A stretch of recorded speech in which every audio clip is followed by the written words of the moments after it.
Salut futur de la route, j'espère que tu vas bien. Dans cette vidéo, on va parler de la boîte automatique. Avant de rentrer dans le vif du sujet, comme d'habitude, on s'abonne si c'est pas le cas, petite cloche, on partage si la vidéo nous a plu et on commente. Je rappelle les questions, ça aide aussi sur mes vidéos. Des fois, bon, la réponse peut être longue à l'écrit, donc moi ça me permet aussi de faire des vidéos adaptées qui répondent à vos interrogations, donc n'hésitez pas. La boîte automatique, c'est quelque chose aujourd'hui, je parlais pour la France, qui est terriblement sous-coté, qui est terriblement critiqué à défaut, alors que c'est un moyen, on va dire plus facile, on va y revenir, d'obtenir son permis de conduire. Premièrement, je vous pose la question, vous ferez votre introspection, vous répondrez à l'écrit ou en commentaire. Déjà, plusieurs questions que je vais vous poser. Qu'est-ce que vous pensez de la boîte automatique? Est-ce que ça vous a traversé l'esprit de passer le permis en boîte automatique? Si oui, pour quelle raison? Sinon, quelle raison? On entend beaucoup que la boîte automatique, c'est plus cher. On parlera après des prix. On entend beaucoup que si on passe le permis en boîte automatique, on peut pas conduire de boîte manuelle, ou en tout cas, c'est beaucoup plus dur ensuite de trouver un véhicule en boîte automatique. La boîte automatique est sujet à beaucoup de clichés, beaucoup de préjugés. Je vous pose une autre question. Là, je suis un magicien. J'ai une baguette magique. À partir du principe, vous n'avez pas de permis actuellement. Je vous dis, là, j'ai le pouvoir de vous donner votre permis en boîte automatique. Là, maintenant, là, tout de suite. Permis en boîte automatique. Vous le prenez, vous le prenez pas. Si vous me dites que vous le prenez pas, vous mentez. Le permis, ça reste un permis de conduire, que ça soit manuel ou automatique. Et ne me dites pas, parce que ça aussi je l'entends, je le vois, oui mais si jamais j'ai un proche à moi qui a un accident et que j'ai le permis en boîte automatique mais qui a un véhicule en boîte manuelle, bon, désolé pour la voix qui imite, hein. Je ne pourrais pas l'amener à l'hôpital. Oui mais si t'as pas de permis tu fais comment?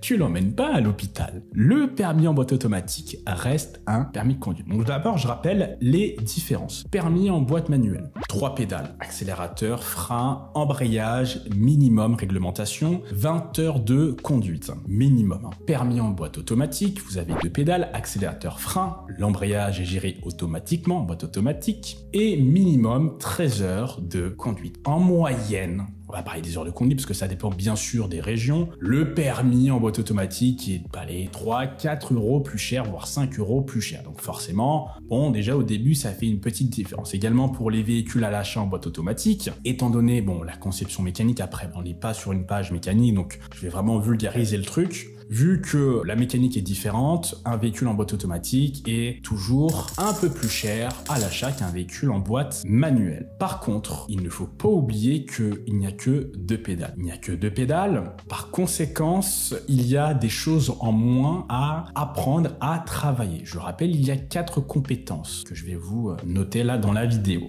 Première compétence, c'est maîtriser le maniement du véhicule dans un trafic faible ou nul. Donc en gros, voilà, c'est la gestion mécanique. Le fait de devoir passer des vitesses, démarrer, s'arrêter avec l'embrayage, c'est de la charge de travail en plus. Une fois que vous avez acquis ça, vous devez mêler cette tâche de conduite qui est de changer les vitesses, gérer l'embrayage avec la gestion de l'environnement. Sauf qu'en boîte automatique, vous n'avez pas ça à faire. Vous avez simplement le dosage du frein et le dosage de l'accélérateur. Donc, le premier avantage de la boîte automatique, on y vient aux avantages, c'est déjà la charge mentale, la charge de travail. Il y a beaucoup moins de charge mentale en boîte automatique, beaucoup moins de charge de travail en boîte automatique par rapport à la boîte manuelle. D'où le fait que le nombre d'heures minimum effectuées soit beaucoup plus court en boîte automatique qu'en boîte manuelle. C'est pour ça que parfois, on peut recommander à des élèves de passer en boîte automatique, que ce soit dès le début, dès l'évaluation de départ, ou à partir d'un certain temps. Et malheureusement, bon là je vous parle aussi d'expérience, par expérience, beaucoup d'élèves parfois sont réfractaires à l'idée de passer de la boîte manuelle à l'automatique par peur d'avoir perdu toutes ces heures cumulées depuis le début. Mes amis, vous ferez ensuite les calculs chez vous. Quoi qu'il arrive, pour tout être humain,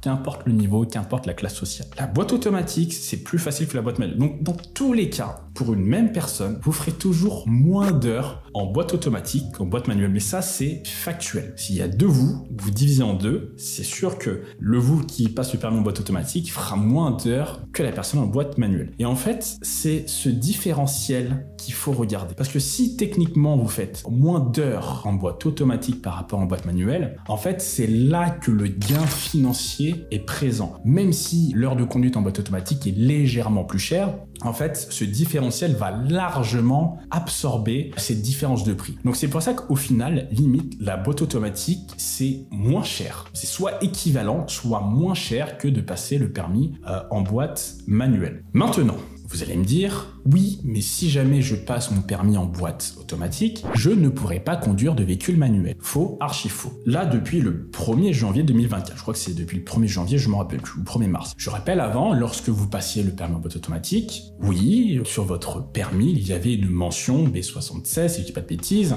qui vous indiquait que vous ne pouvez conduire que des véhicules en boîte automatique. Mais à partir d'un délai de 3 mois d'expérience en automatique, vous pouvez par la suite aller en auto-école, faire ce qu'on appelle la formation passerelle, donc faire minimum 7 heures, c'est-à-dire d'aller au-delà, 7 heures de conduite, pendant lesquelles vous allez apprendre à passer des vitesses, démarrer et vous arrêter, à gérer l'embrayage. Et à la suite de ces heures-là, l'auto-école vous passe un papier qui vous permet ensuite de faire changer votre permis de conduire afin de pouvoir conduire les véhicules en boîte automatique et manuelle. Donc en gros, vous avez votre permis en boîte automatique, vous attendez 3 mois et par la suite, vous pouvez conduire les deux motorisations. Donc déjà, c'est aussi bénéfique. Sauf que depuis début d'année, il n'y a plus cette nécessité d'attendre les 3 mois. Ce qui veut dire que là, aujourd'hui, là, on est le 4 novembre à l'heure où je fais cette vidéo. Vous avez votre permis, vous avez obtenu votre permis en boîte automatique là aujourd'hui, le lundi 4 novembre. Vous faites 7 heures de conduite cette semaine, la semaine prochaine, hop, vous faites les démarches. Dans 15 jours grand maximum, vous avez les deux permis. Donc imaginez le gain de temps et la rentabilité. Donc si je vous dis ça, parce que moi, je donne mes cours actuellement en boîte manuelle, on sent que la tendance commence à s'inverser, que la boîte automatique, même les prix des véhicules, est beaucoup plus abordable qu'il y a à peu près une dizaine d'années. Le monde tend vers l'écologie, le monde tend vers l'automatisation. La boîte automatique, c'est très sous-coté. Si jamais vous voulez passer votre permis rapidement, vous voulez pas vous prendre la tête, là, passez votre permis en boîte automatique. Vraiment, automatique, direct. Faites la passerelle, ce sera beaucoup plus simple. Après, si vous voulez faire la formation traditionnelle en manuel, faites. Vous voyez, c'est des calculs ensuite. Si vous avez des difficultés en conduite, mais vraiment que vous avez loupé le permis beaucoup de fois, que vous avez dépensé beaucoup d'heures, que vous voyez que la mécanique ça traîne, que vous avez cette impression d'avoir trop de choses à gérer malgré que vous avez changé de moniteur, que vous avez fait beaucoup d'heures de conduite, changez, passez en boîte automatique, ça va vous faciliter la tâche. Et j'insiste, même si vous avez déjà commencé en boîte manuelle, les choses ne sont pas fini. À partir d'aujourd'hui, même si vous passez en boîte automatique, vous passerez moins de temps que si vous continuez en manuel. Et je vous dis ça parce que malheureusement, j'ai eu beaucoup d'élèves qui n'ont pas écouté ces conseils, que ça soit de moi, de mes collègues, de passer en automatique, qui ont insisté en boîte manuelle, qui ont fait plus d'une centaine d'heures, qui ont dépensé des milliers d'euros, alors que si c'était passé en boîte automatique, bien sûr qu'elles auraient gagné du temps et de l'argent. Parce que les amis, vous êtes inscrits pour avoir votre permis de conduire. Donc c'est à vous de mettre tout en œuvre pour avoir ce permis de conduire. Donc si le passer en boîte automatique peut vous faciliter la tâche, mais les amis, passez-le en boîte automatique. Après, surtout aujourd'hui, vous avez toujours l'opportunité, après avec la formation passerelle justement, de le passer en boîte manuelle. Mais faites les calculs. Regardez combien coûte une heure de conduite en boîte automatique. Faites-le vraiment dans votre auto-école ou en moyenne. Regardez combien coûte une heure de conduite en boîte manuelle et regardez, par exemple, si vous faites 20 heures en boîte automatique, combien ça vous coûterait, et si vous faites 35 heures en boîte automatique, combien ça vous coûterait. Et là, vous allez voir la différence, c'est-à-dire que l'argent que vous allez économiser sur ce laps de temps, même sur ces mois, c'est de l'argent que vous pourrez mettre sur la passerelle, voire même le véhicule que vous voudrez acheter, parce que je rappelle, le permis, c'est un investissement. Le permis, c'est une chose, mais il y a l'achat du véhicule, il y a l'assurance, il y a l'essence, il y a tous les frais ensuite qui vont suivre. Voilà les amis, n'hésitez pas à me partager votre avis, je serais curieux de savoir qu'est-ce que vous pensez de la boîte automatique en commentaire, et nous on se retrouve très vite pour une prochaine vidéo. Allez, ciao.